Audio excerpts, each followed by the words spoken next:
And I'm super excited to be here with the amazing and wonderful Steve Farrell and my beautiful co-host, Jacqueline Way.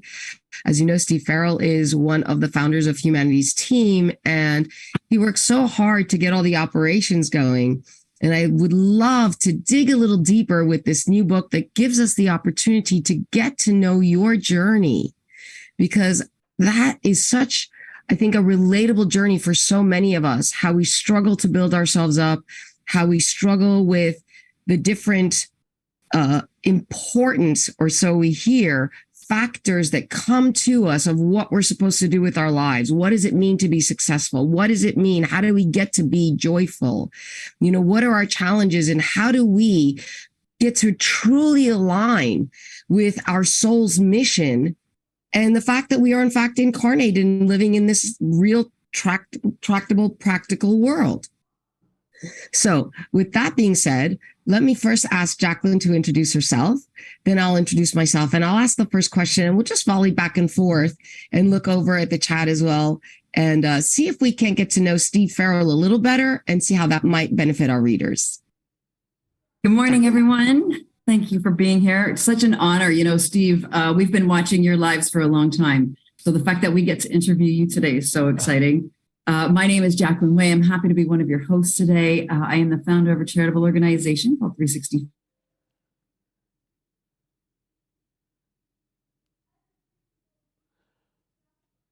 Okay, little technical glitch. So it's live. What we know is when we give, we actually have that opportunity to become very present and very conscious of exactly where we are in the now moment, which I love so much about what Steve does, because Steve has literally dedicated his life to service.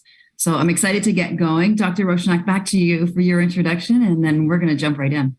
Thanks so much. Hi, everybody. I'm Dr. Rowshanak Hashemiyoon.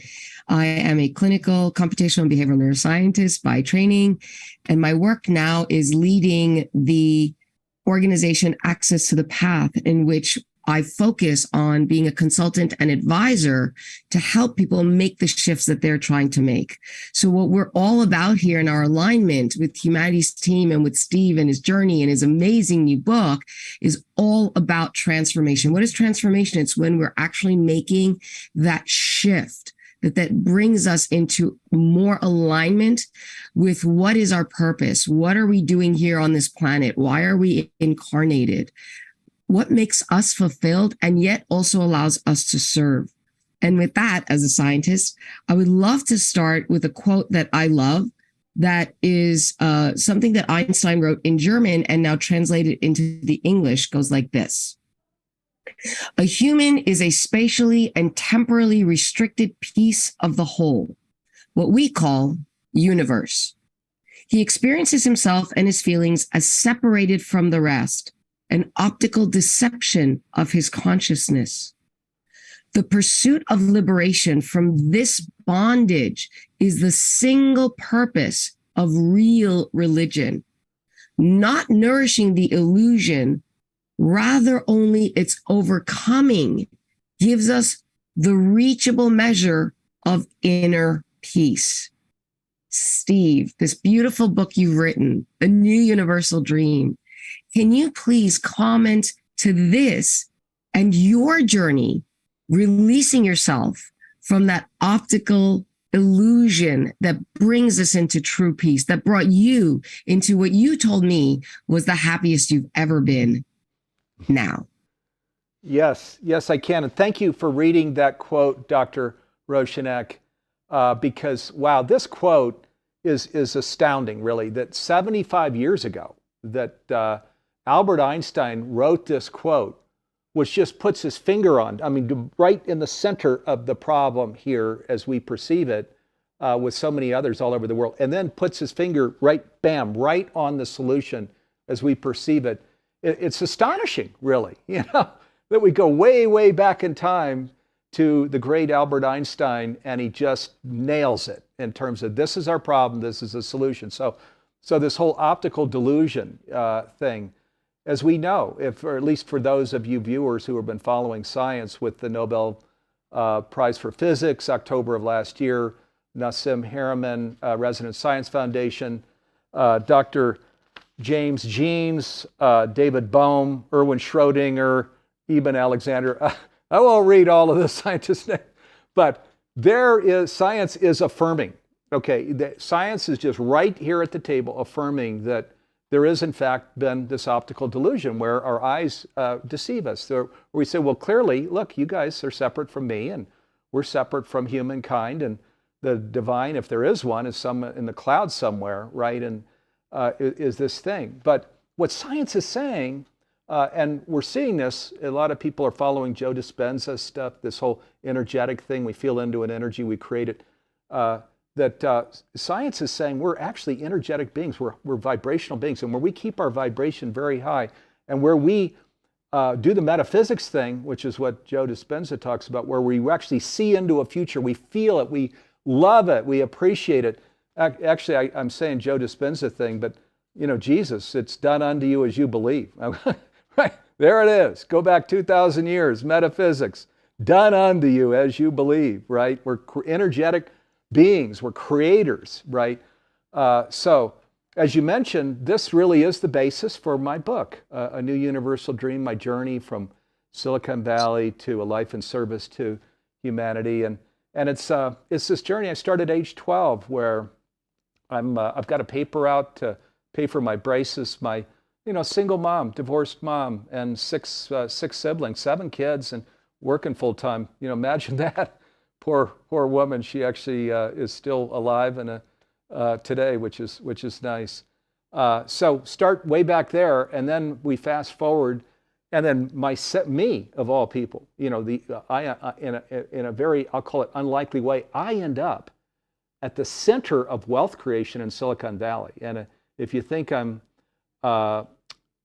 just making something up, Reed Hastings, the founder of Netflix, was in the business group next to me, and we do meetings, and he's there. He was at that time he hadn't started Netflix yet. He was into charter schools, and Gavin Newsom was in my chapter, the governor of California.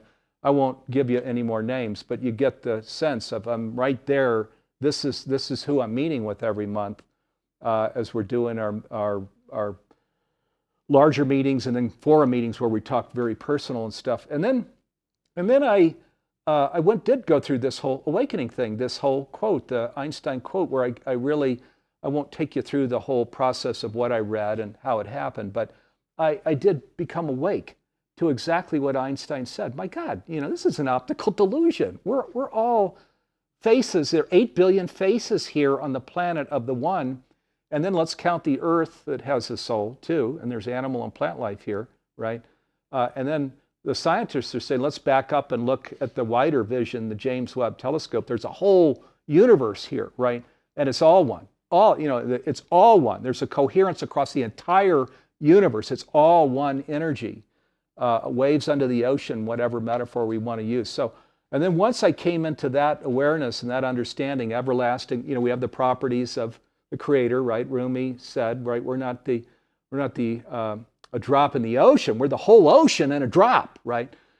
Everlasting life, unlimited potential. As you really come into that reality of who you are, and then you look around the world at the challenges, frankly, that are here, where we can, if we put ourselves in service to the one of which we're a part. So, because we come into a new definition of self, right? The fence posts in some ways get moved out. It's not just me and my wife and 2 kids. I'm part of the one, of the whole planet here. So let's be responsible. Let's take positive action. Mature people do these things, right? Where there's connection, we're responsible. We take positive action. We know these things. So this book then is the story of this little guy, 12 years old, middle kid, that they listen well. They're not the ones pounding the table. They're kind of they listen to this side of the table, then they listen to that side of the table. So I had to grow, through that to the center of this wealth creation thing in Silicon Valley. And then candidly, I rejected it. I saw that this is not where we find, the true prosperity, the deliciousness in life. It's more of a mirage thing of, you get to the oasis. I just made my 75 million. Well, it's time to go for 150 million. I make my 150 million. Well, it's time to go for 300 million. You're just always pushing into the future, putting too much energy on hot top line growth, not enough energy on the people you love, the coworkers, the earth, the world around us. So I did detour then into, with Neil Donald Walsh, then I founded Humanities Team. We're 20 years old now, a 501c3 nonprofit, and we created a streaming platform for conscious living. So this whole thing we're talking about, where we understand where we're conscious individuals, and with all of these incredible scientists and spiritual leaders and embodied practices and all this stuff, hundreds of programs where we're translating them even all over the world. We're just streaming them now all over the world. So any home, anywhere in the world can just bring it up, these programs. And once you take a program with Greg Braden or a Nassim Harriman or a Michael Beckwith, and there are hundreds of them, I'm not going to name them all. I have my own masterclass too, you get it. Right, you get that. Oh my gosh, I've been, my ladder was over on the wrong wall. let me pick my ladder up, move it to this new wall where I see I'm one with everything, right? And I become responsible. I take my positive action. I go to my station in life. I listen to that still small voice, and not the worldly noise. So I tell that story. It's a 50-year true story. I don't pull any punches. You'll see. I say unflattering things about myself because it's true as I was growing up through the 50 years. And the whole idea was to help get people's legs strong, you, the reader, that read this book, A New Universal Dream, to to support people on the conscious journey and learn, you don't have to make the same mistakes I did. You can say, oh boy, here's 100 ways that Steve learned, where there was a wipeout or near wipeout. And I'll go ahead and take it from the book. I don't need to go wipe out myself here. That was the whole reason for the book. That was beautiful. Thank you, Steve, for giving us that overview. Let me dig in a little bit deeper, if that's okay. In the book, you actually stop at every stage that you had a learning so the reader can also have that learning with you. They can be part of that shift and that transformation. And you talked about one really important space where you learned, really, it came home to you that it was important to connect with people, to put them first, your family first. And this centered around your sister. Can you speak to that a little bit? Because that was an important transformation point. Yeah. Would you mind talking about that transformation? Of course, yeah. So so I said 7 sibling there, including myself. The one that was in the true middle after me was Maureen. And I share the story of there I was early in my Silicon Valley career, really driving hard. And, candidly, my priorities were messed up because my sister, Maureen, calls me and says, oh my gosh, I'm getting married and I would love, for you to come back to my wedding in Virginia. I was in California. And I said, oh gosh, let me look into that. And I do work a lot of weekends and, I'm not sure. But I'll get back to you, which is a really, I say, this is one of the really embarrassing things that I share in the book. And then I had a dream that night that she died. And one of these it wasn't a little dream. I mean, it was like this, she really died. So, and then I called her, the very next day and said, I wouldn't miss your wedding for anything in the world. I am so looking forward to it. And several months later, I went back and she was married, and then she did die just months after her wedding. So that was one of the many turning points there in my life where I really got that. Wow, there's something going on here that I'm not that I didn't understand. I love that. Sorry, go ahead. No, it's okay. Go ahead. So, what was it about that woke you up to the divinity of your life and started moving you closer into alignment with listening to that voice that tells us what's right and what to do? Yeah, so that's a very good question. Of course, that I had a dream like that meant that, boy, there was something very special happening here, and not missing the point that was such a gift. And I had loved, actually, I was raised in the Catholic Church, altar boy, and that when I was younger. And candidly, the Catholic Church back then was not, well, I wouldn't call it a loving place. I think under Pope Francis today, it's a more loving religion. Back then, those priests could be pretty tough on you. But I will say that somehow, some way, I was in touch with this unconditionally loving God. I just I don't know how or why, but I felt that presence of this just truly loving, magnificent, benevolent God that I trusted, and that, so I'll call out the still small voice, and I was following that have followed it throughout my life, not the worldly noise. My parents tell me to do this, my coworkers. I have not. One of the things I'm grateful for is I have not listened to the people or the world around me. I've stayed true to that voice. So that voice really then did something very spectacular there. It was a true miracle. And so I, became much more prioritized to loved ones, and two, felt even much closer to the divine. And then three, really, as this journey unfolds, because your question is how do we, feel our own divinity? This is the real thing here. When we talk about who we are, we should capitalize the W, the H, and the A, who we are. We are, in fact, divinity itself. We are, a part of God. Even with the New Testament, with the beauty of what was brought in, which, of course, the Old Testament was a more challenging time. But even with the New Testament, it's even more beautiful than the New Testament, candidly. I mean, I think this is where science is coming in. The scientists, of course, the spiritual leaders, but the scientists are now saying, do you know who you are? Do you understand you are inseparable from the universe? The universe would not be without you. Do you walk in tall? Do you walk with perfect posture? Do you share from the mighty nature of who you are? This is scientists speaking. This isn't Michael Beckwith, which of course would talk like that.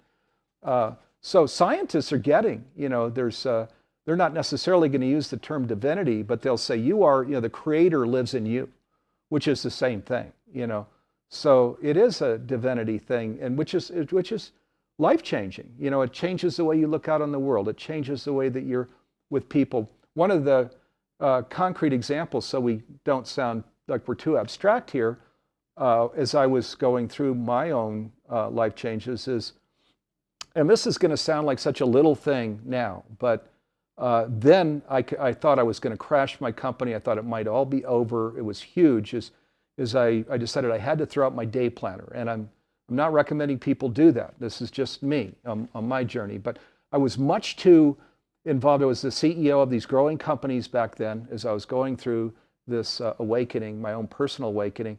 And I was much too task-oriented of, I'm meeting with somebody and, okay, let's do, this, and did you do this, and this, and this, and this, and this, and this. And it was like, there's no room for any heart-based language here.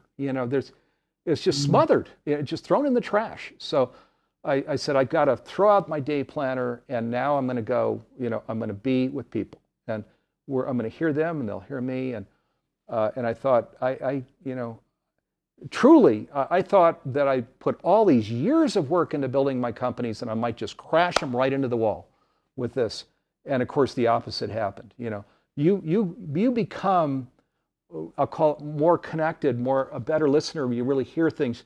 I'll even say more loving. Not that guys use that term a lot, especially in a business context, but you become that, and people feel it. Of course, your business is going to prosper. Of course it will. This is what conscious business is. So yeah, things change. We were already growing Inc. 500, and then boom, then we really hit hyperbolic growth as these spiritual practices came in, which then created the opportunity for me to start that second $75 million company inside of the first $75 million company. And that's how I then was invited into these groups where I was mentioning these, Silicon Valley leaders, because I was in these companies that were growing at massively. But then I'll just say, to kind of put a bow on that, through the spiritual experience of it all, I didn't fit in. I mean, I told them there as I was leaving, I said, I'm not really, this is a business group, it's for sharing business goals and business visions and things. And that's not what I'm doing anymore, and now for me, it's spiritual. And I can't contribute to a business group when that's not really who I am or where I'm going anymore. And so then I left.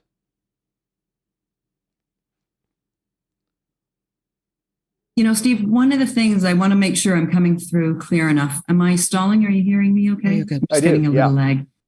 I do. We're good? Great.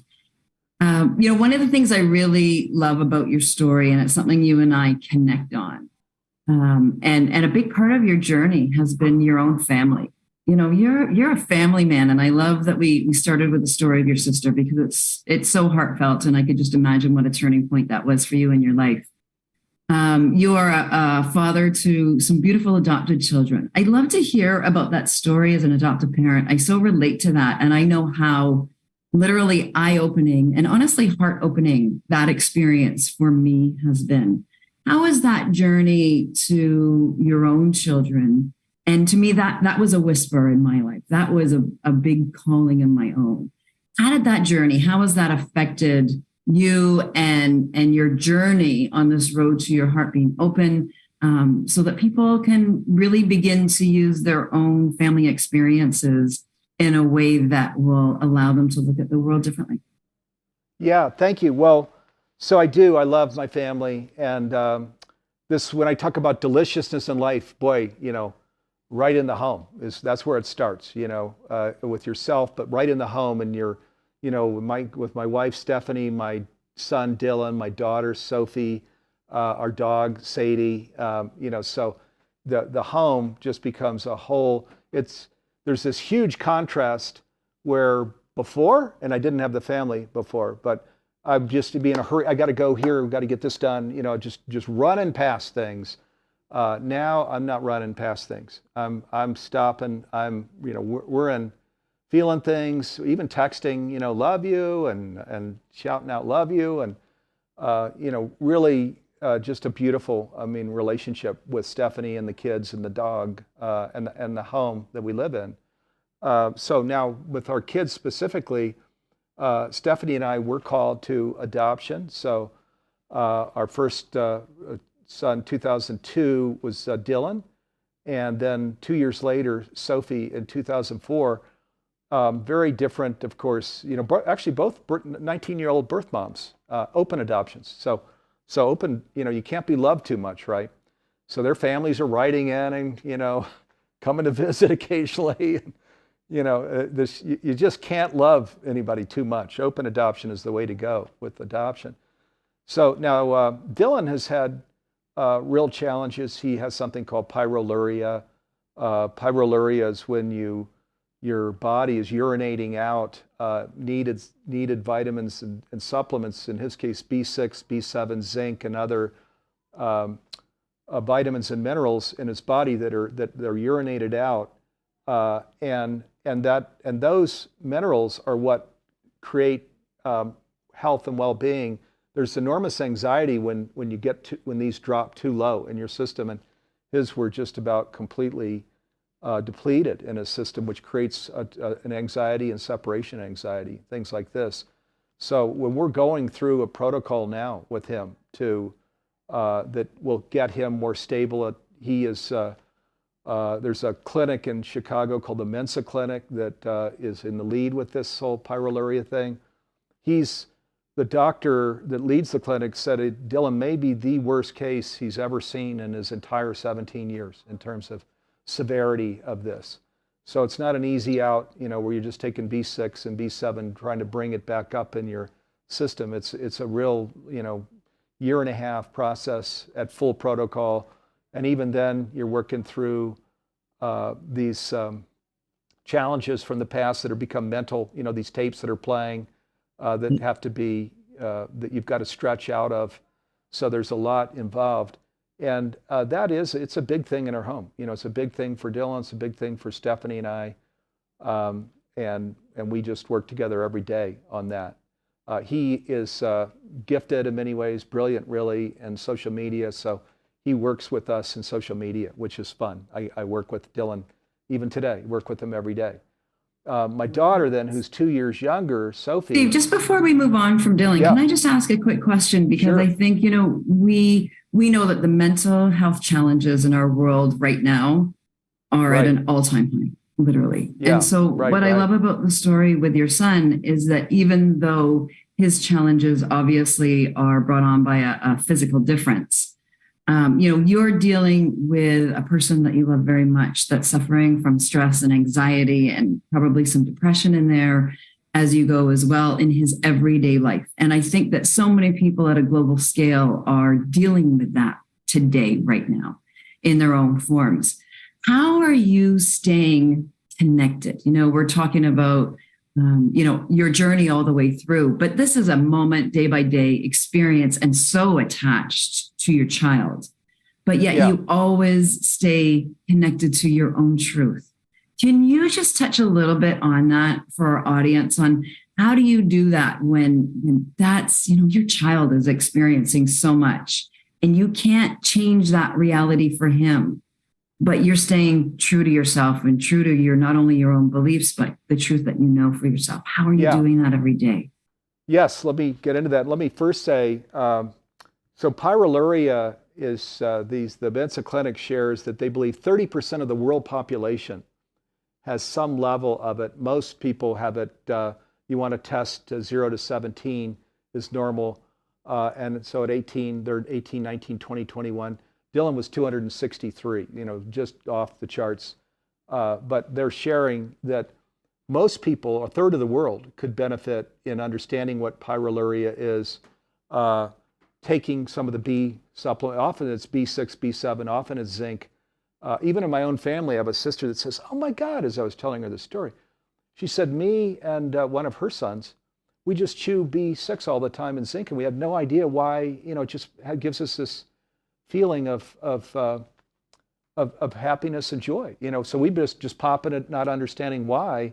And then when I said, you should go get tested, I'm sure you've got some of this. And again, a third of the world does. So part of what I do with Dylan is I share, he was promised to us by his birth mother on Easter Sunday. So that was not overlooked, that on Easter Sunday, those are the beautiful signs and whispers, aren't they, that people can pick up in their own life and notice that. Some people don't even notice those don't let that right? go over your head. That was big.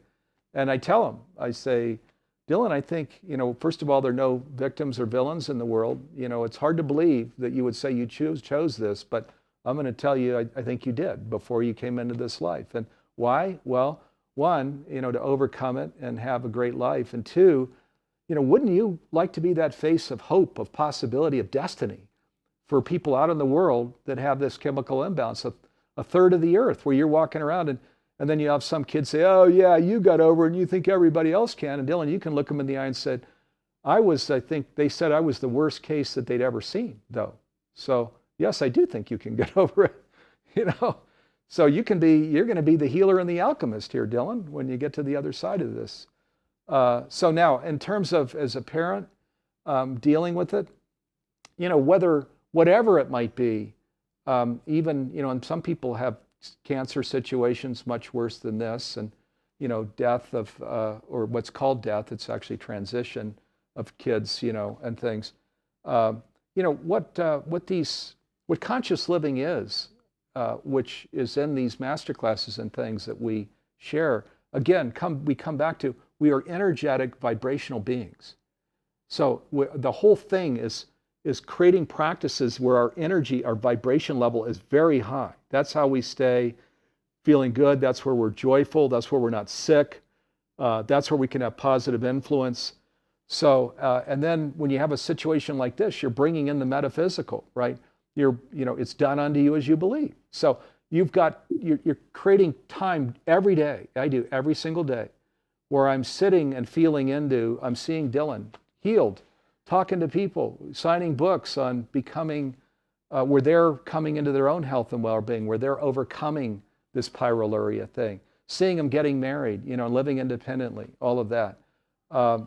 that, even in a worst case, which I won't talk about with whatever that might be, the whole thing here, whatever the situation is we're bringing people up to our level. We're not coming down to their level, right? If we fall into that coming down to their level, and I'm not saying it's not challenging for parents out there, or just anybody. There are circumstances all over the place that feel horrible. And it's easy to just feel as the victim, to come down, to live into that lower energy. But I would say, this is the whole purpose of conscious living. We have to focus on how it works, who we really are, and create those processes in what we eat, and meditation and prayer time, and the metaphysical time. We have to do that every single day. We can't afford not to. That's how we live deliciously, even with challenging things going on. That's how we can make a positive difference. So yes, I even play spiritual music a lot during my day. It drives my family nutty they laugh at me. Steve's playing that song again, da-da-da, some spiritual song, and we all laugh about it. I mean, good, let's laugh about it. It keeps me, I love that, Steve, because it sounds like you've really got the tools laid out, that on the tough days, the tough moments, the tough interactions that you've got to go to already set in place, that you can go into those practices and bring yourself back into, your truth, even in the outer world, like you were talking about earlier, it pulls us out and it distracts us, and all of the wonderful things that our world can do each day. And you have those practices in place. And I love that, because I think that's what everyone really can get from your story and your book, is those practices and key moments and pivotal times that we can all relate to. And then you go back to your practice. And I love that. So thank you. Dr. Rowshanak, I'd love to turn it back over to you. Thank you so much. I'm also loving this because I'm thinking, I am a scientist, and I know how important our body is, and how those daily practices that you talk about are very simple. Sleep, nutrition, exercise. This makes up the vast majority of the foundation of how we feel. And taking the time, just even a little bit of time, to make sure those ducks are in a row, then has us in a great place to be able to receive what we need to receive, that voice, or to make that decision, because we know very well if we don't sleep well, even in the greatest of mental health situations, we make poor decisions. We make a lot more mistakes. This has been scientifically shown for years. And in the case of mental health, this causes us more challenges. So when we have to understand that we are integrated human and divine beings, and that this body, just like if you're sitting in a car and you're the driver, of course, you're not the car. But if somebody hits the car, it affects you, the driver. So what happens to your body affects you, and vice versa. There's this beautiful exchange going on all the time.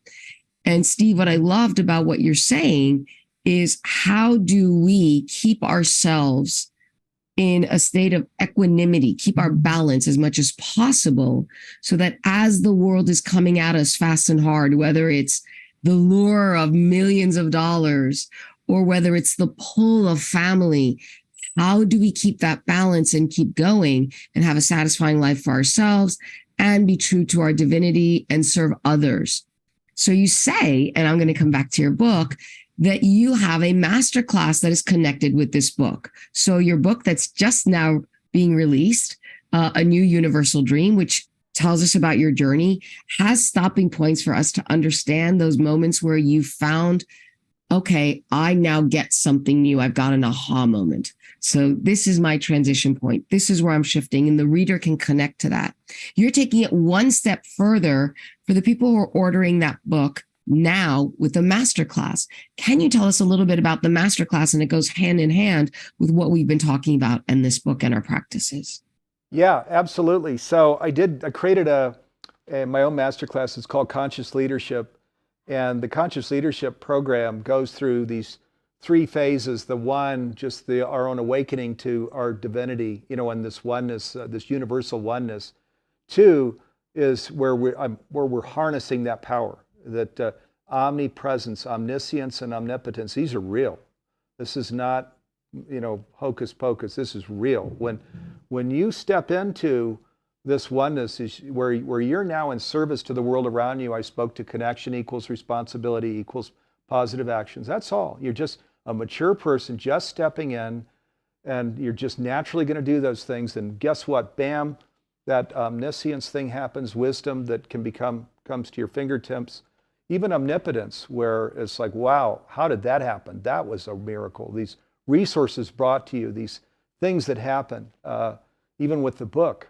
So all of that is the second section. And then the third section is conscious leadership, where it gets into how we then create a culture and an organization recruiting people that are really living it, not just understanding it, but living it.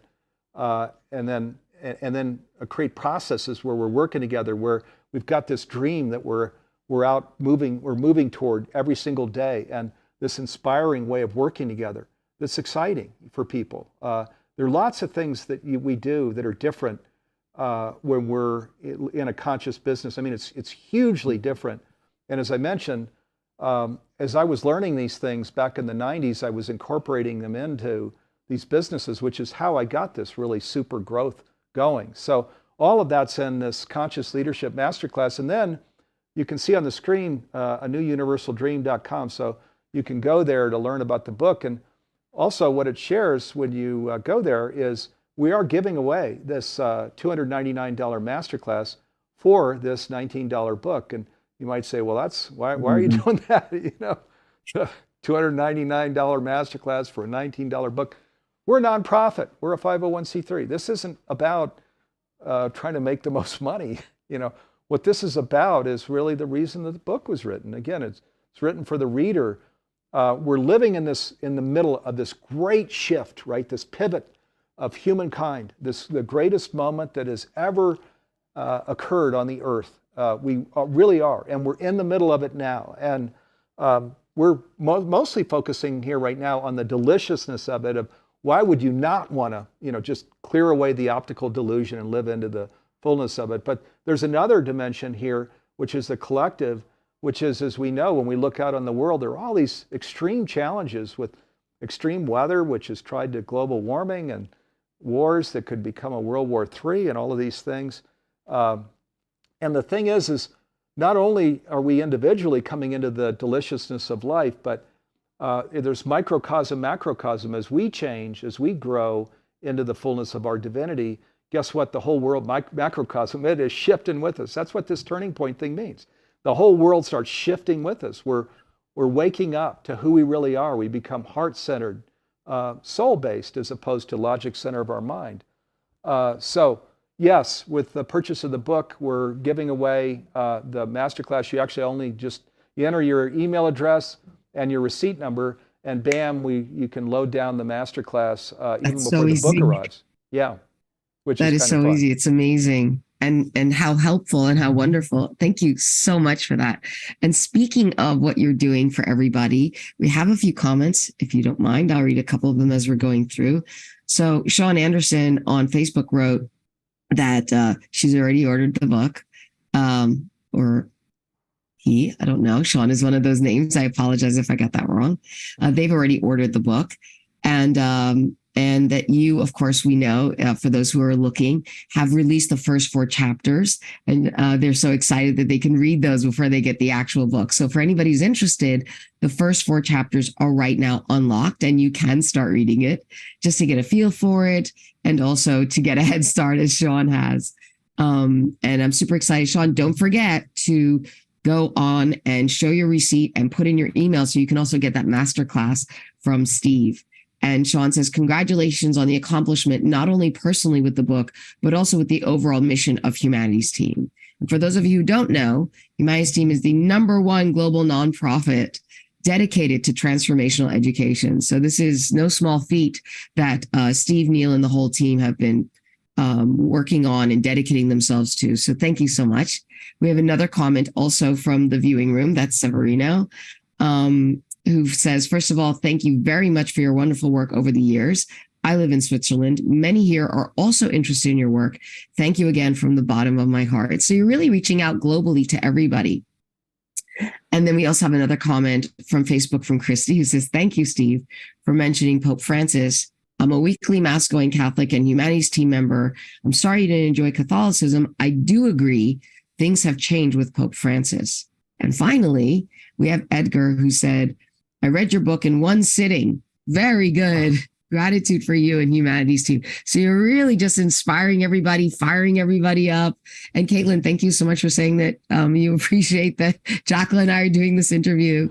What is amazing for me, Steve, is how you came from this family with all these siblings and all these things that came to you, because that's what we all get, right? As we're growing up, we learn what we think are fundamental truths, and we don't challenge any of them because we take on these stories as our own and as the absolute truth without ever examining. And we've grown so much, we've learned so much, and yet we still hold on to those habitual ways of our beliefs and our perceptions. And I love that this book will give us the opportunity to see how your experiences gave you openings, right? Where we're broken, the cracks are where the light comes in. You show us those cracks and where the light came in so that you could be lifted and transformed. What is your favorite part of this whole process that you think is universal and pulls us out of that optical deception that Einstein is talking about so that we can come into oneness?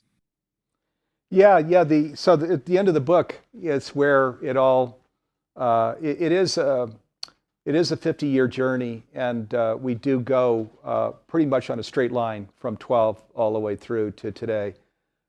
So in the end of the book, in these last chapters, and the final chapter is called A New Universal Dream. And so and what we pull it all together there. And what I share is that we come into our own true definition of success. And now success is based on this, what science is affirming and what spiritual leaders have been affirming for millennia. I mean, back to Plato and Hippocrates in 450 BCE, gosh, that there's no plural in consciousness. I mean, they were saying that then. So 2,500 years later, do you think we can, especially now with science saying, no, this is true. This is ultimate reality. I mean, it's kind of scary thinking that what's happened here, which is we all went through grade school, right? And even our religious programs, whatever those might be, and upbringings, where we really were not taught. We were taught, we were the lucky sperm with the one egg, and our parents gave birth, and then until we go to bones and dust, we're here. It's just all a fabrication, that we're all separate. The new science, and again, spiritual practice going back to almost 500 BCE, is saying it just isn't so. That is not ultimate reality. That is not what it is. And so on the basis then of this science, on the basis of this spirituality that's been here for millennia, we get to decide what our own true now definition of success is. And I honestly believe everybody will pick their ladder up and move it. It was what I did, it was leaning against this wall based on that science, based on those practices I grew up with. And then as my eyes were open to ultimate reality, I just picked my ladder up and moved it to this other wall, which is based on this universal oneness. And then that's a whole nother way of, we're going to define success in a whole different way. So I talk about kind of what that success was for me. And then it's not just creating a new definition of success. It's like, now, how are we going to rise up and become that? Be the very best version of ourselves that we possibly can be. And not, we don't need to be weighed down with thoughts of perfection and stuff. Because I'm using the terms weighed down because that's what they do. There's no value in perfection, but the best of our ability every day based on our sleep and what we eat and drink and our thoughts and our practices of, and where the world is challenged around us, right? The world could use a little help. So where we go to our station in life, we provide the little help that we can, each of us from our own station in life, where we rise and become the best version of ourselves. So yeah, that's really what it comes into there at the end of the book. And that's what I think the invitation is for all of us. And I talk about how that works for me. I'll ask one last question, if that's okay with you, Jacqueline, and then I'll come back to have you finish us off. No. We still have 15 more minutes, approximately. So that's how the book ends. Fantastic. What about now? In the famous words of Chris Daughtry, what about now? What about today? What is making you into everything that you can be, because you're still growing and developing, right? You're still learning. You're still going into deeper and deeper levels of this beautiful consciousness. There's always room to expand out. And that's the difference, right, between perfection and excellence. Perfection comes from usually fear. We're trying to get it right so someone will validate us. And excellence is when we release our passion through love. So tell us, Steve, if you don't mind, what is moving you now from those last chapters to what you foresee in the future and bringing humanity together into a team?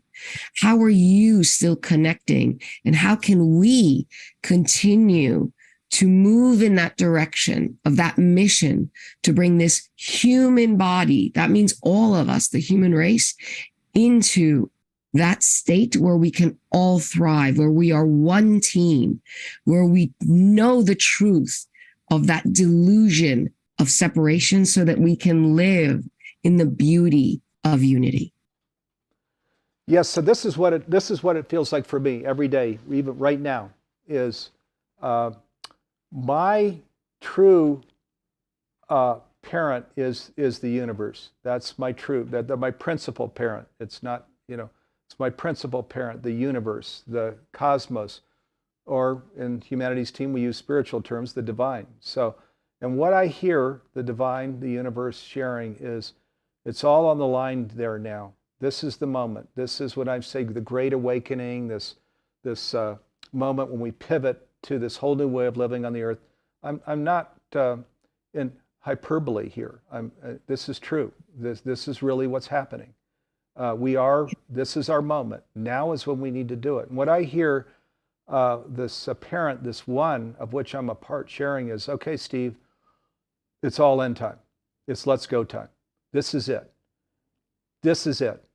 You're all in. This is your invitation. I'm never told I need to do anything. Your invitation is to be all in. So let me give you examples of what that looks like. I mentioned I was the middle kid, okay?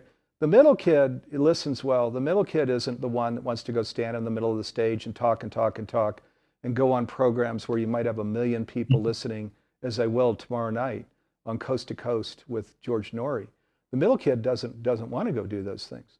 The middle kid isn't wanting to go stand and do these public events over and over and over again. That's not my personal preference. That's not my personal preference. But when I hear what I hear every day of this is the moment, Steve, this is let's go time, this is when you're all in, this is your opportunity, in all of the lives that you've lived, there may be no greater moment than right now, and which I hear every single day. Then I break through all of those preferences. I have fun. I will have fun tomorrow night in the middle of the night on Coast to Coast. I'm having fun here. I break all of the preferences that I have, because there's an invitation that's so big, that's so powerful, it's so immediate that there's no way I'm going to resist it. And so, and part of my practice every day is really feeling into the fullness of that, so I don't bring anything less than 100% into what I'm doing. That's what, and I believe I'm reviewing these things because I think the invitation is for every single person here that's listening. This is your invitation too. And just, when you listen in, do you not hear that? Because I do. I hear it very clearly, and that parent that I'm describing is your parent too. So I think we're all actually getting that very same message right now. Beautiful. Thank you. I want to touch on one thing with you, which I think is super important, because a big influence, obviously, you're partners with Neil Donald Walsh, and he's a good friend of Rowshanak and mine as well. But you've had a long relationship with Neil, and his book, A Conversation with God, obviously has not only influenced, but is the reason why Humanities Team began. And Neil's latest book, The God Solution, and I'm going to make a Tina Turner reference in homage to her. And I think it's the perfect question for right now. And so my question for you is, what's love got to do with it right now? This is the question that I have to remind myself each day. But I'd love to hear, Steve, what's love got to do with all this right now? Because that's a word that you said at the very beginning. Men don't always like to use that word, but I think this is a key word. But I'd love to hear from you. How would you answer that question right now? So first, I'll share with you an incredible synchronicity, which is, as we know, she just transitioned. So what did I do? I went to YouTube. What did I pull up? What's love got to do with it? What I was just watching yesterday on YouTube. I knew it. So, It was funny because as you were talking, I literally was sitting here. I felt like those words came right into me. So I love that. Right. That is hilarious. I listened. That's the moment we can share with everybody, right? We can show it in real time. This happens with us with Neil almost every week when we're talking to him. And it's that real time synchronicity where I could have kind of ignored that going, well, what does Tina Turner got to do with any of this? But it was so strong to me, and I knew it would be a great question for you. So it is everything, it's everything. I mean, it's everything. And of course, in conversations with God, this God of pure love, which Neil, of course, talks about ad infinitum, and in his books, which is the God that I also have come to know. It's everything. That's actually why we're here. This ladder, when we're talking about it leaning against a wall, when I was trying to put words around in my house, what's happening, it's all that, Even here, I mean, where I'm with you, these two wonderful women, it's all of it. Right? There is really no other reason for life in my understanding. Sometimes I talk about the life review, which everybody, the mediums, the NDEers, near-death experience people, they all share. There's only one thing that's looked at. Right? It's just how loving were you with people. That's the whole thing. And so this is part of this ladder leaning against the right wall. Once we come into the understanding of who we really are, where you capitalize who we really are, which is divinity, which is love. Where it's love expressed, which is, and in its fullness, that's light, where we become healers and alchemists because we're so loving, and we're also practicing things like metaphysics, where we really are creating, as energetic beings, we are creating healing around us. So as the sooner we can really understand that and then live into that and then give it its fullest expression, the better, because that's where we're really in this place that's the deliciousness in life thing, where, I mean, life is just so fantastic. And we can stub our toe, or we can have challenges like what I was describing in my home. And that's okay. We can still live into the deliciousness in life, even in the midst of those challenges. I love that you brought that up. And I wanted people to really know that's what I've gotten so much out of your book is when you follow your journey, and especially when you got into the whole financial world, and great, you made your money and all of that, but it was that transition. And what I really got was watching that transition where you really stepped into love in your life.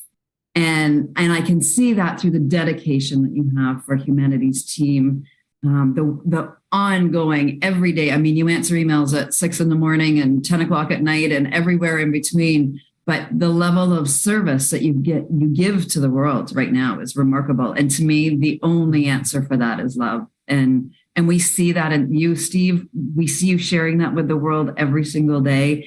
And I read it through the pages of your book. So most of all, for me, thank you. And thank you for helping create that understanding for everyone, because the answer is that simple. When we can just show up as love through the thoughts we think, the words we say, and most importantly, what you're doing, you've taken it to action for the world. You've literally taken love that you've developed inside yourself and you're putting it into action to create this beautiful world for everyone. And I'm deeply grateful for that. And I'm so honored that we get to have this time with you and share our learnings, and for people to really see the learnings they're going to get from this book. Dr. Rowshanak, would you like to close us out? I just am so grateful. I'm sitting here literally in my heart and in my mind. I'm just spinning around joyfully from all this gorgeous energy that we have been receiving and sharing, that flow of abundance that's moving through all of us. Steve, all of this because you took the time and made the effort to answer the voice that said, write a book, share with others, share what you have with others.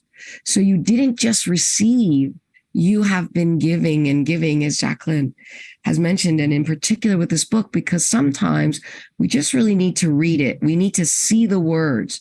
We need to take notes. We need to dwell on somebody else's experience and say, yeah, I can see myself in that.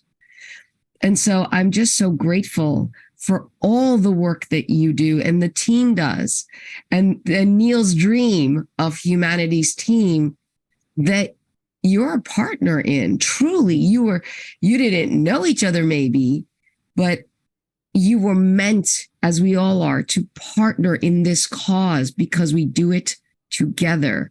We create a world in which all of us can thrive.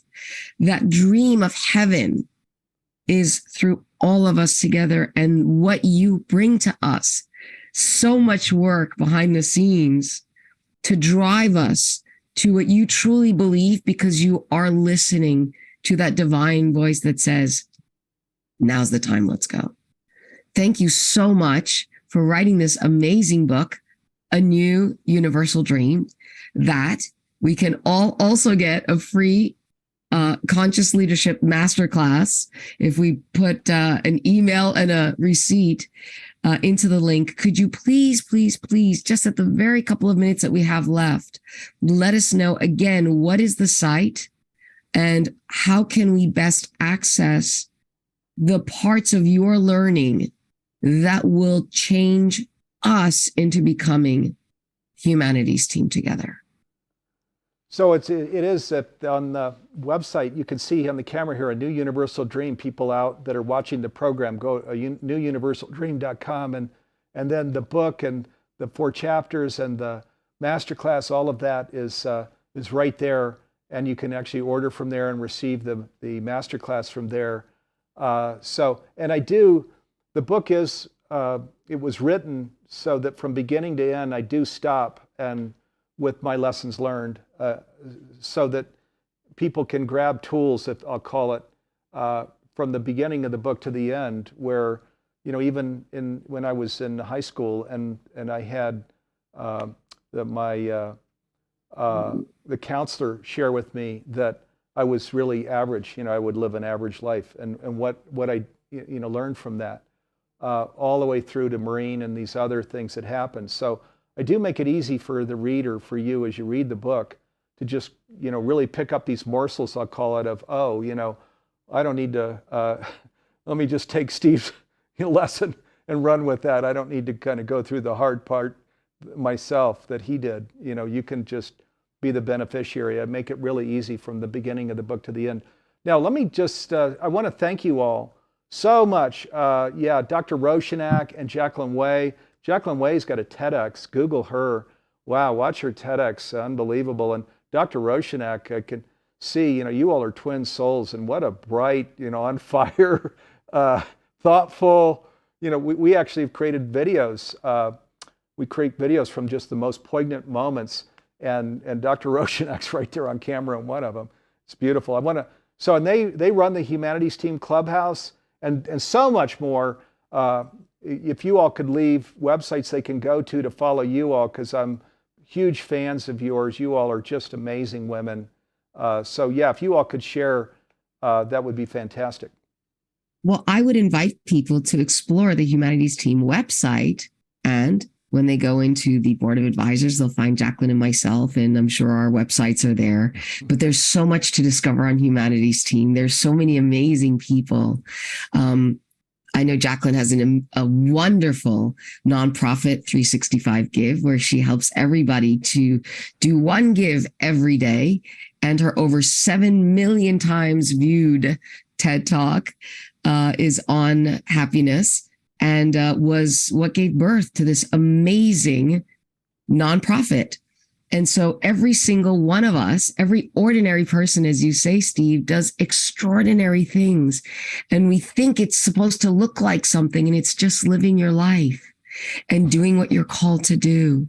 And it makes you extraordinary when you think you're just ordinary. So when you think that what you have is not enough, you better believe there are people who are waiting for what you have to fill their cup.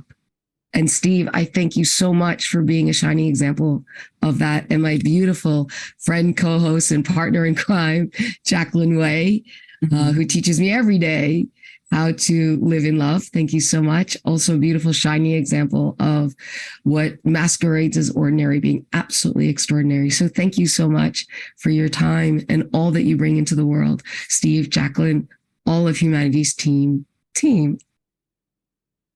Yeah, thank you. Let me also thank the team here. We'll pull the camera back. You can see Jim Gray in a second. You'll see me. This is me on the couch there. That's Jim Gray over there. He's the guy, our producer here today, so and almost every week. So thank you, Jim. In today's world where technology can be up and down, it's you're riding a buck and Bronco when you're trying to produce a live program like this. So thanks for keeping this thing going here from beginning to end, Jim. Appreciate it. Also, Nanette Kennedy, Garth Catterall, Dee Meyer, Andy Guski, Karen Watson. So all of my partners and colleagues in Humanities team. And do you all have supporters that you want to reference here, Dr. Rowshanak and Jacqueline? I would say that everyone that I remember and so many that I don't, that I've just met randomly, have made a huge difference on my life. It's always a matter of listening. But if I could thank one person, it would be my father, who helped me to become who I am today. My mother, of course, as well. But really showing me how to be in service, how to live in love, in truth, in integrity, so that my life not only fills me up, but fills up everyone that I touch. And every single one of us has our challenges. You know, the Hollywood version, we're always cheering for the hero, but we don't realize how hard the journey can be. And so when it comes to ourselves, all the people that we meet, they're here to help us on that journey. So I thank every single person who has supported me and taught me, and they are innumerable. Jacqueline? You know, I can't not but say this name. And for me, and Steve, you'll probably understand this, but for me, it's Neil. You know, Neil, I read Neil Donald Walsh's books, A Conversation with God. It was probably one of the first thought leader books that I read, and it led me to Michael Beckwith. That led me to, you know, it keeps going. You know, Eckhart Tolle. You know, it's nonstop for me. It's been part of my journey. But I think the most beautiful part is, you know, Rowshanak and I met Neil on Clubhouse, of all things, on a social app, because he's had a room there for so long, and just shows up because he wants to be with people and answer the questions and have conversations that matter. And it's brought all of us together. And you can't say that that's not divine timing on so many levels, because I will remember the first day I got to talk to Neil, and now I consider him a dear friend. And that was only a year and a half ago. And it was all divine timing. So I can look at those beautiful moments in my life and go pivotal point. But that was, you know, over 25 years ago, I read Neil's book. And the fact that now we're all working together for the common goal of what we call humanity's team is just remarkable to me. So that is a beautiful gift that I will hold with and true me, and it were true to me all of the time. He has allowed me to step more and more into my own truth as well, which connects to all of this. And you know, he shares a lovely thing with us in Humanities Team on Clubhouse. And many people ask about, well, you know, I want to write my own book. And what he always says to people is, how dare you not show up and share your story with the world? How dare you not show up with your own beautiful light and give it away? So, Steve, thank you for showing up for the world. Thank you for shining your beautiful light, because that's what Neil would say is, how dare you not? And you keep doing it every day. So thank you for being that example for all of us. Oh, thank you. Well, and Neil Donald Walsh, yeah, what a brother. I mean, of course, I work with Neil all week long, every week, and yeah, what an incredibly gifted spiritual We only get him once a week. It's not enough. We only get him once a week. Yeah. You're so lucky. Yeah. That's right. Yeah. Yes, for those of you listening, we have our time with Neil in 3 hours on Clubhouse. Okay, 12 noon. Is it 12 noon Pacific? We'll continue the conversation there. 12 noon Pacific, is that right? And so that's 3 p.m. Eastern? It's 1 p.m. Pacific. 1 p.m. Pacific, 4 p.m. Eastern. Okay, thank you. 9 p.m. GMT. Yeah, today. Go check it out today. Just a few hours. Every Wednesday. Yeah, a live question and answer with Neil Donald Walsh. Yeah, don't miss it. Wow, it's incredible. We get it all. We get Steve and Neil all in one day. It just doesn't get better. Last week. Oh, it was what a treat that was last week. Thank you for inviting me. So yeah, don't miss that. It's every Wednesday, at 1 p.m. Pacific. So go to Clubhouse. Do check that out. It's incredible. So, and to viewers, hey, thank you all for being here with us. We've gone a little over. Wow, we've sure enjoyed the hour. We hope we've covered some ground that might be inspiring for you.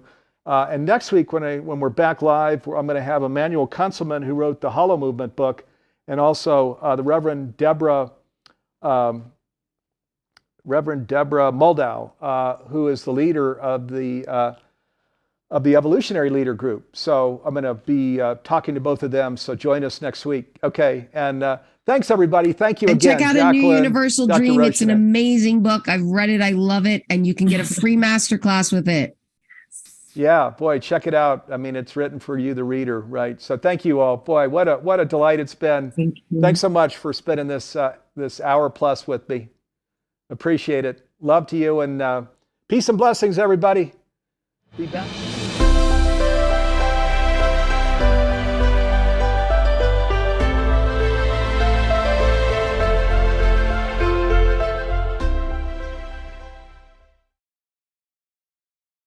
Yeah, and we do have one person in the viewing room with us, Phyllis. So Phyllis, thanks for being with us.